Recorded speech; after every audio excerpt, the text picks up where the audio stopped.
The bacon is frying, they are cutting the ham, pouring the sugar by the cupful into the sweet tea. Things are definitely ready to go here at Wagner's. Some abortion groups are calling for a 20-foot safety zone. That puts us about right here. But the ACLU of Kentucky is calling for an 8-foot safety zone or barrier zone, saying that's a more feasible option. And that puts us about right here from the front door. We will have all this information on the website for you. You want to sing one more time? You know, I think I will spare them the details. Head to social media for that.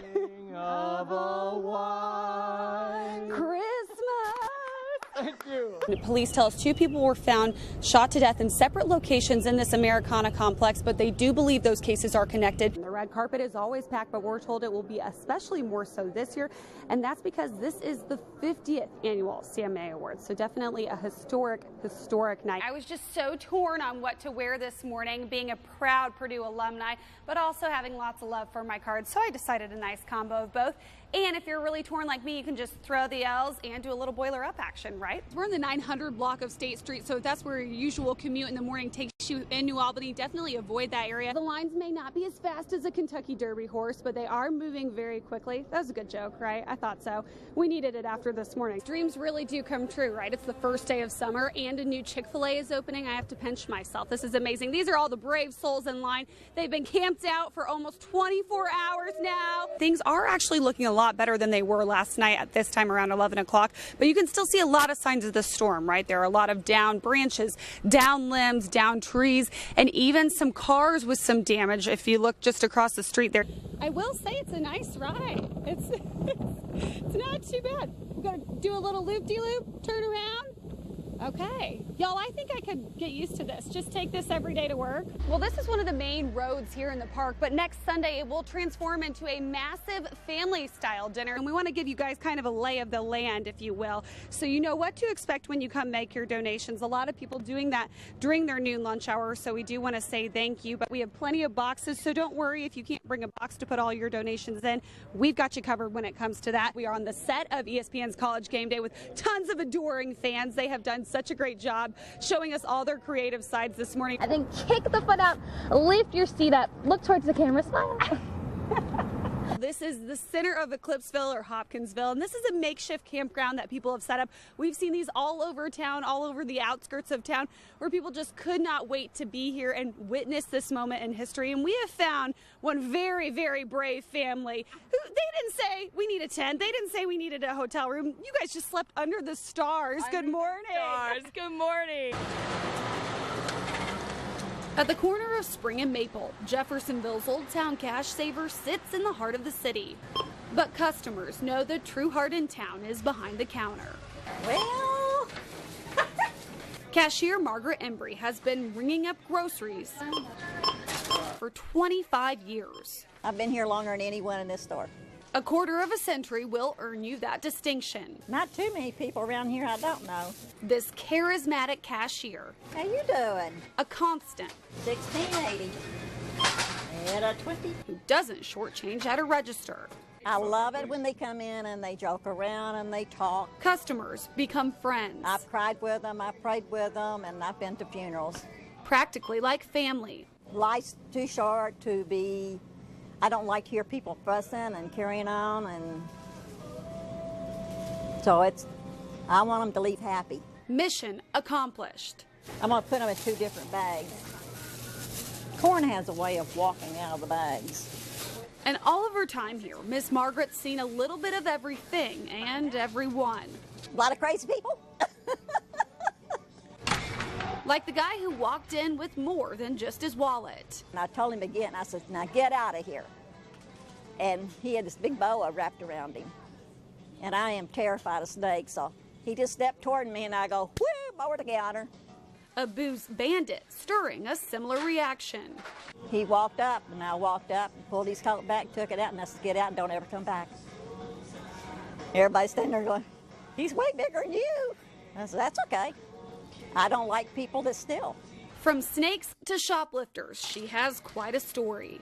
But a recent routine. We're picking up like big cases of beer and water and stuff. Inspired another chapter.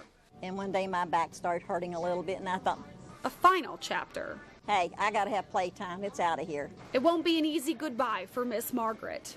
Yeah, it's hard. Doing all right today? or her customers. It's okay, honey. It's okay. There'll be somebody in here as goofy as me to take care of you. Not as good as you. You're the best. There will be more of these moments before September 7th. Are you retiring? Yes, I I am. saw your picture in the paper. But make no mistake, Margaret's final checkout will be a celebration. They need to have another person in here working because that's party day. Go out with a bang. Sarah Wagner, It's time to go. WHAS 11 News. About 12:15 this afternoon, the Louisville Metro Police 4th Division responded to a call of a shooting in the 700 block of Camp Street. Time, address, and nature of the call. All details police have now had to give at dozens and dozens of scenes like this one. The Louisville Metro Police homicide unit's investigating at this time. It's a phrase the department has now had to repeat 100 times this year alone. Been senseless in many cases, and there's probably no basis for this one as well. Hitting the triple digits may be difficult to grasp because from 1 to 100, behind each victim is a family, a mother, father, or child forced to go on without. Unfortunately, it's 100 that we're at, and it's as worse as the first one we had back in January. It's a very tragic thing that's happened in our community. Something so many across this city know all too well. It's a whole lot of drama, mischief, and people hating on other people. This neighbor didn't want to be identified, but he knew the victim. He was a good guy. He was real. This man has called the neighborhood home for more than 50 years. He sees the good and bad. A lot of love right here. A lot of love. You know, everybody just get caught up. We're losing entirely too many peoples. Entirely. For no reason. For no reason. It's hard to understand this sort of violence, but maybe stopping it is simpler than we think. We all just need to get together and just sit down and have powwow, barbecue, whatever you want to do, you know what I'm saying? You know, just be a family one time. Instead of everybody, man, just running around, boom, boom, boom, boom, boom. After school activities come in all shapes and sizes. For Ethan Thomas, they happen here, in his bedroom turned workshop. I'd always grew up having kind of the passion for fashion, if you will. A passion that a present promoted to a profession. When I was 14, I got my very first bow tie. I really loved the way it looked. Classy and convenient. I wore neckties a lot in middle school, and they would always get dirty because they would get in my food at lunch. Ever the innovator, the teenager thought, why buy a bow tie when you can make one? My grandma taught me the basics of sewing, and then from there I took apart some of the ties I already had and just kind of put them back together and figured out how to make my own. And thus, All Tied Up was born. Love doing it, and I get to work for myself, and I don't have to report to anybody. Ethan's very own bow tie business. We're trying to create the most quality product you can, and keeping it really reasonable for guys who want to look very sharp for not break the bank. With the average bow tie running around $50. $15 or 2 for $25, so we're trying to keep it as cheap as possible. Ethan's are a steal of a deal. I've kind of got it down to a science now. I can do it with my eyes closed. It's something that just comes natural to me because I've been doing it for so long. 2 years and more than a few. Probably, if I had to guess, 4,000 to 5,000 ties total, yeah. Cotton creations later. Ethan starts everyone the same way, tracing each tie using the first one he ever wore. From the stencil to the sewing machine, this old soul of a 16-year-old has an appreciation for all things vintage. This is a Singer 301, so I think it's roughly 50 to 60 years old. With every spin and snip of the scissors and every push of the pedal, his designs come to life. I've got it down to probably 10 to 12 minutes for one tie. With a few bumps and bruises along the way.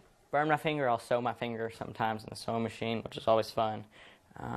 I'll cut my finger with scissors, but I've kind of gotten used to it. Ethan is his own best business model, rocking his bow ties with almost every outfit. Every day except for Friday. Kind of do a casual Friday thing. Makes you remember he's still just a kid, one whose example can inspire us all. Do it. Go out there, try, even if you have a few doubts. Crafting confidence and style with every single masterpiece. It's making a comeback. 2018 could be the year of the bow tie. I mean, it could happen.